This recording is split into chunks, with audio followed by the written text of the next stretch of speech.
Le gouvernement des poltrons français, là, venez un peu. J'ai quelques mots à vous dire. J'ai lu votre sortie. Sachez que le Cameroun est un État souverain. Ok? Le Cameroun n'est ni une colonie, ni un protectorat, ni un département d'outre-mer français. D'accord? Nous avons nos institutions, notre constitution, notre peuple et nos propres lois.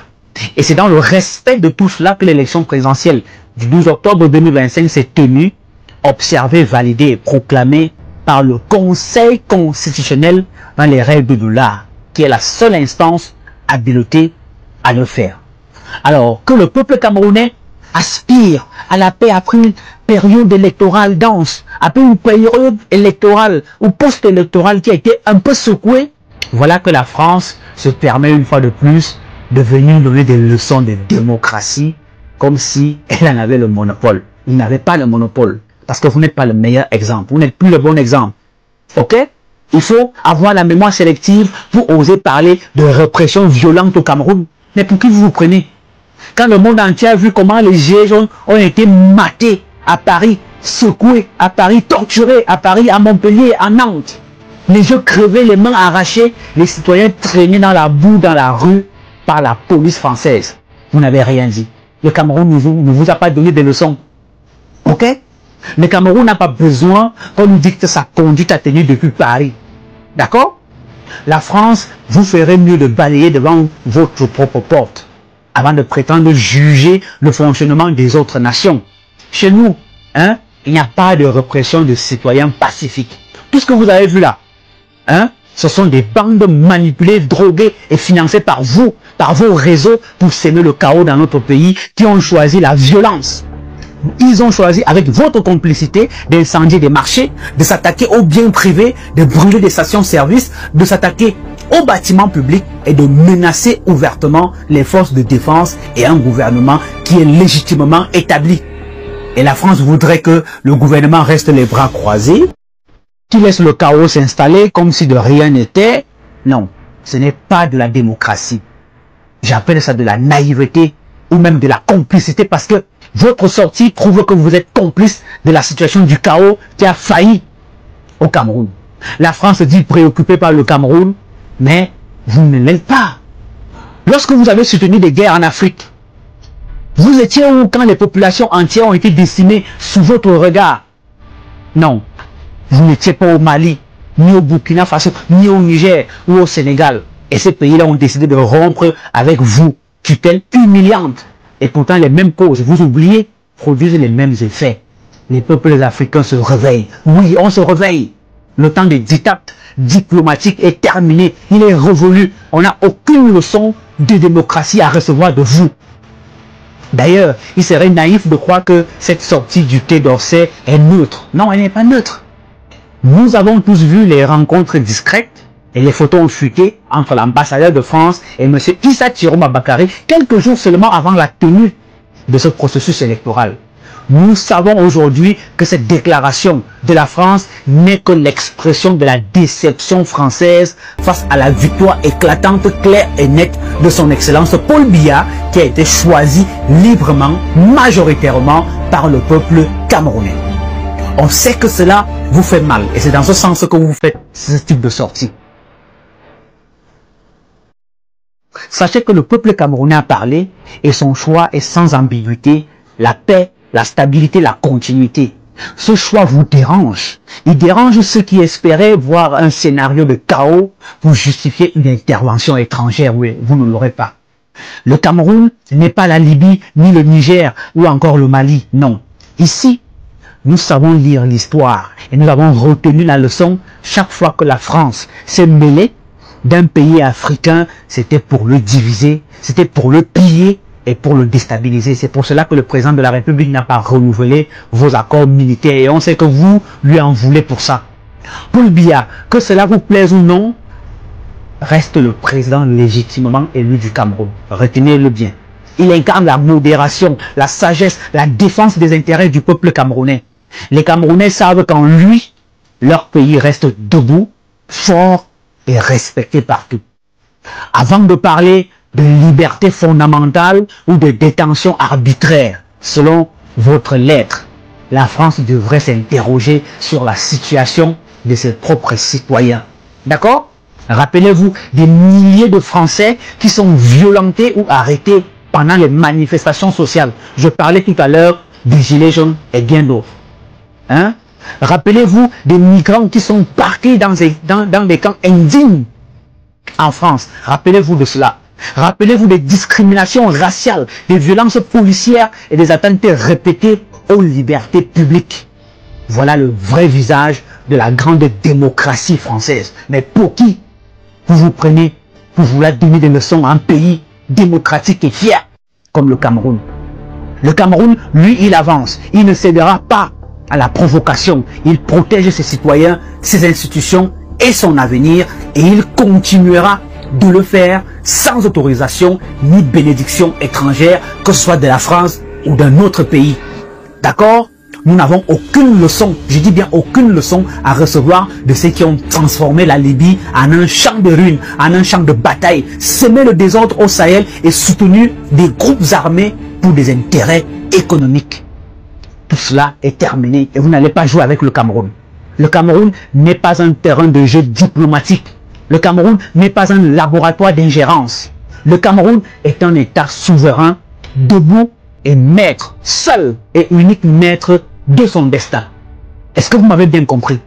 La France ferait bien de gérer ses propres crises politiques, sociales et institutionnelles avec un chef d'État qui est même incapable de contrôler l'Assemblée nationale, qui a tous les problèmes du monde depuis l'histoire de la France, avant de se gérer juge moral de l'Afrique. Le Cameroun n'a pas besoin de tutelle, encore moins de paternalisme. Cette époque est révolue et s'il faut le redire haut et fort, nous sommes un peuple debout, uni et fier de notre président, son Excellence Paul Biya, que le peuple, ou dont le peuple vient de renouveler majoritairement sa confiance. Donc nous n'avons aucune leçon à recevoir de la France. D'accord? Écoute bien, parce que ce que tu vas entendre maintenant pourrait tout changer. Depuis des semaines, tout le monde parle de cette élection du 12 octobre 2025, mais très peu osent vraiment analyser ce qui se joue derrière les discours, derrière les réactions, derrière les tensions visibles et invisibles. Alors reste jusqu'au bout, parce que ce que tu vas entendre ici, c'est une analyse claire, posée, accessible à tous, mais surtout une analyse qui regarde les faits sans tomber dans la provocation. Avant d'avancer, n'oublie pas, abonne-toi, like la vidéo, partage-la pour que l'information circule sans déformation. C'est très important pour soutenir ce travail. On entre directement dans le vif du sujet. La préélection au Cameroun a été particulièrement sensible. Beaucoup de citoyens attendaient un retour rapide au calme, d'autres exprimaient des inquiétudes. Et au milieu de tout cela, la position de la France a créé une onde de choc. En refusant d'adresser une félicitation protocolaire au président Paul Biya après l'annonce des résultats, Paris a suscité une réaction immédiate dans l'opinion camerounaise, mais aussi chez certaines personnalités médiatiques proches des institutions de Yaoundé. Et parmi ces voix, on retrouve celle de Bruno Bidjang, journaliste très influent, connu pour ses prises de position fermes lorsqu'il s'agit de souveraineté, de respect des institutions ou de relations internationales. Sa sortie, très commentée, a été perçue par certains comme un rappel de la souveraineté camerounaise et par d'autres comme une réaction à chaud face à une déclaration diplomatique jugée intrusive. Dans ses propos, il ouvre avec une critique très directe de la France, mais dans cette analyse, nous allons prendre du recul, rester factuels et comprendre ce qui se joue réellement. L'objectif n'est pas d'alimenter la tension, mais de clarifier les enjeux. Et si tu veux que plus de gens comprennent ce contexte sans exagération, n'hésite pas à commenter et partager.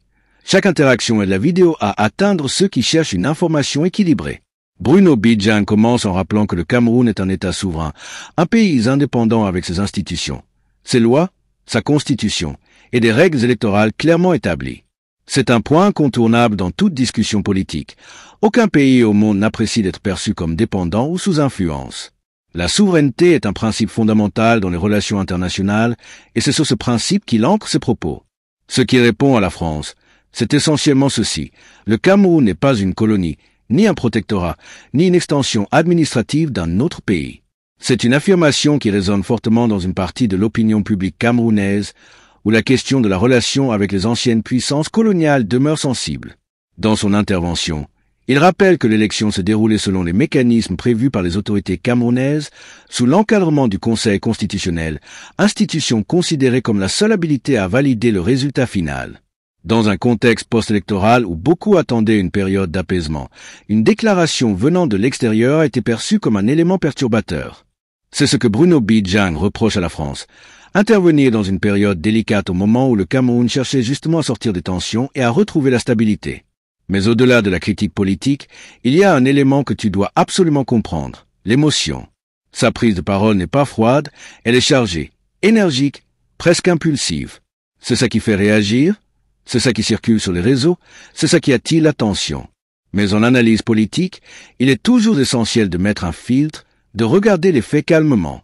Dans son discours, il affirme que la France n'est pas en position de donner des leçons de démocratie et il utilise l'exemple bien connu du mouvement des Gilets jaunes pour montrer que même les grandes démocraties peuvent connaître des violences, des arrestations musclées, des tensions sociales fortes. Là encore, on doit garder la nuance. Toutes les démocraties, même les plus anciennes, sont confrontées à des crises internes. C'est un fait observable, pas une polémique. Cela dit, Bruno Bijang utilise cet exemple pour rappeler que chaque pays a ses propres défis et qu'il n'est pas cohérent, selon lui, qu'un pays en difficulté sur certains dossiers se permette d'émettre des jugements sur un autre. On peut être d'accord ou pas avec cette manière de comparer les situations, mais son argument repose sur une logique simple. Aucun pays n'est parfait, donc aucun pays n'a le monopole de la bonne conduite démocratique. À ce stade, si tu es toujours avec moi, laisse un commentaire en disant « Je suis là ». Ça aide énormément, et ça montre que tu fais partie de ceux qui veulent comprendre les choses en profondeur. Là où la déclaration devient plus délicate, c'est lorsqu'il accuse certaines bandes, selon lui, manipulées ou encouragées d'avoir cherché à créer du chaos pendant la période post-électorale. Pour rester dans un cadre responsable et conforme aux règles de YouTube, il est important ici de rappeler que sur ces points, il s'agit d'une interprétation personnelle de Bruno Bijang. Ce sont ses mots, son analyse, son ressenti face aux événements. Dans notre analyse, on se contente de les examiner sans les valider ni les contester. On s'intéresse aux implications. Ce qu'il exprime, en résumé, c'est que les autorités camerounaises ont réagi face à des actes qu'elles considéraient comme dangereux pour la stabilité du pays. Et que, selon lui, la France aurait ignoré ce contexte en critiquant le traitement des manifestants. Encore une fois, ce point crée un débat, manifestation pacifique ou mouvement violent. Ce n'est pas notre rôle ici de trancher, mais de comprendre que chacun interprète les événements selon son prisme politique et social. Avant de poursuivre, clique sur s'abonner si ce n'est pas déjà fait. Ça prend une seconde, mais ça change tout pour soutenir cette chaîne. Bruno Bijang continue en évoquant un thème très sensible, les relations historiques et contemporaines entre la France et plusieurs pays africains. Il cite des cas où, selon lui, l'action de la France n'a pas permis de stabiliser certaines régions. Ce type d'argument est très courant dans les discours panafricains, mais dans notre analyse, nous devons rester prudents. Ce qui est certain, c'est que plusieurs pays africains ont récemment redéfini leurs relations diplomatiques avec la France. C'est un fait observable et documenté. Mais les raisons exactes varient fortement d'un pays à l'autre. Dans son intervention, il présente ce mouvement comme un réveil des peuples africains, un changement de rapport de force, une volonté de souveraineté renforcée. C'est une lecture possible, très populaire auprès de certains courants politiques. Si tu continues de regarder, c'est que tu veux comprendre au-delà de la surface. Et ça, c'est déjà une démarche rare dans un débat aussi chargé émotionnellement. Alors n'oublie pas, like la vidéo, laisse un commentaire, partage autour de toi. Plus cette analyse circule, plus les gens auront une vision équilibrée de ce qui se joue dans notre pays. Reprenons. Bruno Bijang insiste sur un point central. Selon lui, la position de la France n'est pas neutre. Il évoque des rencontres entre l'ambassadeur de France et certaines figures politiques camerounaises quelques jours avant l'élection. Encore une fois, il s'agit d'une perception, d'une lecture politique, d'une interprétation des signaux diplomatiques. Ce qu'il veut montrer, c'est l'idée que la France aurait un intérêt dans le processus électoral camerounais. Ce type de suspicion n'est pas nouveau dans les relations internationales. Chaque fois qu'un pays étranger manifeste une opinion ou organise une rencontre politique dans une période sensible, cela peut être interprété comme une tentative d'influence. Mais dans l'analyse que nous faisons, il est important de garder une distance. La diplomatie implique toujours des échanges, des rencontres, des discussions. Cela n'implique pas automatiquement une intention d'influence. C'est pourquoi notre rôle ici est d'examiner ce que Bruno Bijang affirme, sans prendre parti. Lorsqu'il dit que la France espérait un scénario de chaos pour justifier une intervention extérieure, nous devons rappeler que ce sont ses mots, sa vision, son interprétation personnelle. Dans une analyse responsable, on ne reprend pas cette affirmation comme un fait, mais comme un ressenti exprimé dans un contexte émotionnel fort. La politique est souvent traversée par des tensions symboliques, des perceptions, des lectures différentes des mêmes événements. Et c'est exactement ce qui se passe ici. Ce qui est certain, c'est que Bruno Bijang insiste sur l'idée que les institutions camerounaises ont fonctionné conformément à la loi, que le choix annoncé par le Conseil constitutionnel représente la décision du peuple et que cette décision doit être respectée. Il présente Paul Biya comme un dirigeant légitimement élu, garant de la stabilité et de la continuité. Là encore, c'est la position institutionnelle officielle du Cameroun, le résultat validé par le Conseil constitutionnel et le résultat légalement reconnu. Dans le cadre de notre analyse, nous n'avons pas à valider ou contester cela. Nous observons uniquement que Bruno Bijang utilise ce point pour renforcer l'idée que toute critique extérieure est non seulement infondée, mais inacceptable d'un point de vue souverainiste.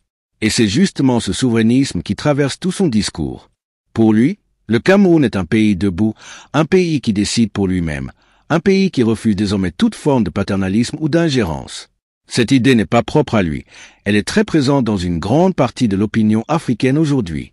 Beaucoup de citoyens, dans plusieurs pays, expriment une fatigue profonde face aux relations asymétriques, face aux discours extérieurs perçus comme condescendants, face aux pressions diplomatiques. Mais là encore, restons équilibrés. Toutes les relations internationales ne sont pas des rapports de domination.